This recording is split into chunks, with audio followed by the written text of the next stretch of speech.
Hello and welcome to Lofty Pursuits and Public Displays of Confection in Tallahassee, Florida. I'm Greg, and today Uri is going to make some peppermint humbugs. The hot sugar has already been flavored with the peppermint oil. If you just wait a second, you might be able to smell it, even as far away as you are. And it's poured onto our candy cooling table, and as it cools, we're adding food coloring. And if you look carefully, the food coloring is going to boil a little, giving off steam, letting the water evaporate from it. Because in the end, we just want molten sugar and food coloring.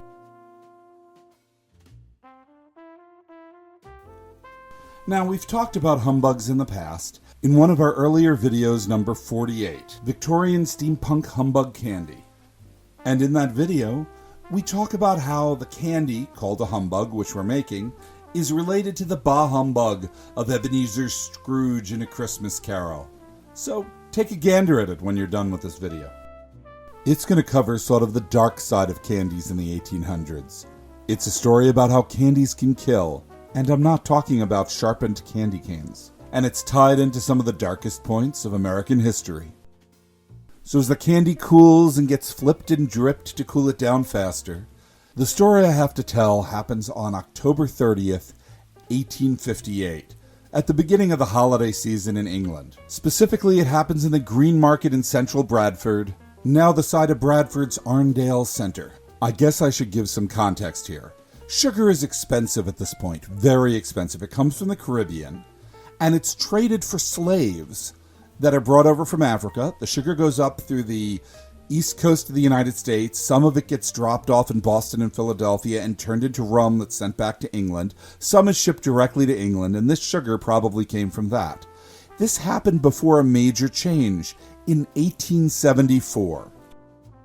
The peppermint humbugs that we're making are going to be red stripes on a white background, and Uri here is making the background white by pulling it repeatedly on the hook and trapping air bubbles to reflect light to make it white. 1874 is when sugar becomes cheap and becomes something the masses can afford. If you look it up, you'll discover that Hershey's, Wrigley's, Mars, all the candy companies that were major back then, many of which that still are, started after this date, because it became a time that anyone can afford candy. And this is because the British stopped the tariffs on the sugar coming out of the Caribbean, where most of the sugar came from. Combine this with the development of the sugar beet. So now sugar could be grown in cold weather climates, so it could be grown in England and all over Europe. All of a sudden there was a glut of sugar. With the slave trade gone, the reason to tax the sugar went away, and sugar prices dropped. But this story takes place before that moment. It takes place in 1858. And that leads to a story where candy kills people, just in time for the holiday season. And how these deaths changed laws that remain changed to this very day, worldwide. This candy is built sort of backwards of most of our image candy because the stripes are the most important part. So the inside is just white and the stripes, because we want the stripes to be more prominent, the outside ends up being cooler than the inside. Usually it's the other way around. If you want to try the non-lethal version of this candy, please go to our website, www.pd.net. You can order it for yourself with a selection of other Christmas candies, including seasonally candy canes. On October 30th of 1855, William Hardacre, known as Humbug Billy, needed more humbugs to sell in his store, and he placed an order with the confectioner that made it for him, whose name was Joseph Neal. And Joseph needed to get some ingredients, and one of the ingredients he needed was Daft. Because of the taxes, and that all the sugar at that point was coming from the Caribbean, sugar was very expensive, and he needed to cut his costs. Sugar was 8 times what I pay for it now, so it would have made for a very expensive candy. To save on his expense and to cut back how much sugar he used, he mixed the sugar with gypsum. Yes, plaster dust. And this was called Daft as a generic term for an adulterated filler. And he got this from a local druggist. But he was out. He sent his assistant to Charles Hodgson. That's the name of the druggist. And Charles wasn't available to serve him directly. He was sick. So he got his apprentice to help him. And his apprentice went to the bins that were unlabeled, and he had to memorize where everything was, and got a white powder that looked like gypsum dust out of the wrong bin. Instead of the assistant candy maker getting gypsum, he bought 12 pounds of arsenic.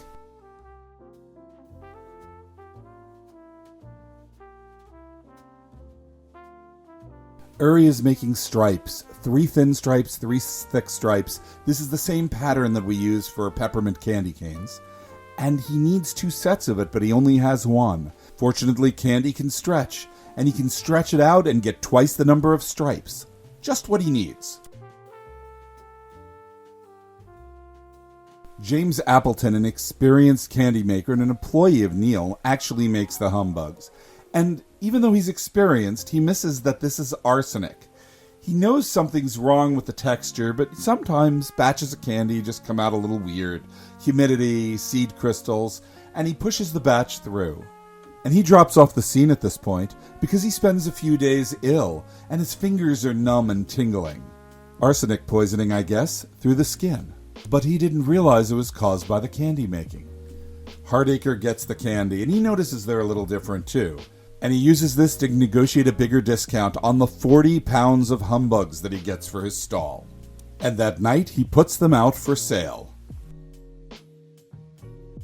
This candy is going to be made out of a striped rope of sugar that's going to be put through a machine called a humbug cutter. Now, to get to this stage, we need to get it from this log to a rod. And Uri is tapering it down, but he also cuts one end off to make the taper look pretty. But he stuffs it in the back of the log of candy. Why? Why waste the candy? We can hide it in the middle of the white. If you've ever broken open a candy cane and seen a red dot, this is exactly the reason that red dot is there. This is a humbug machine by Thomas Mills, and this operation would have replaced what James Appleton would have done. He would have pulled out the same rope, but he would have rolled it and with a pair of scissors cut the rope every 180 degrees to create the humbug shape, which is a cross-cut cylinder. For some reason inexplicable to me, it was also known as an oriental cut during this period.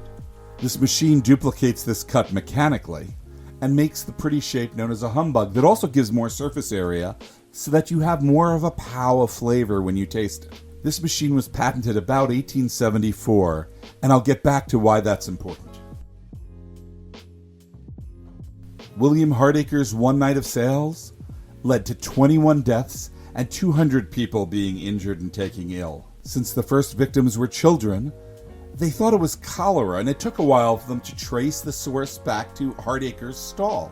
A chemist of the time figured there was enough arsenic in here to kill 2,000 people.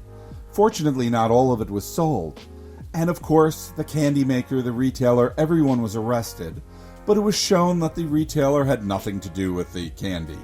And eventually the whole thing was put down to a tragic accident.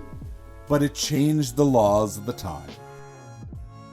These deaths and this incident led to the creation of laws requiring poisons to be labeled, products to be tracked, and all sorts of things that came from this that led to our modern food code.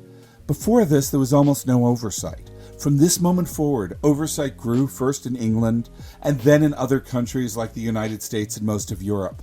Actually, almost all the food purity laws can trace their roots to humbugs and a really bad situation that was caused because sugar was so expensive, because it was driven up artificially by slavery.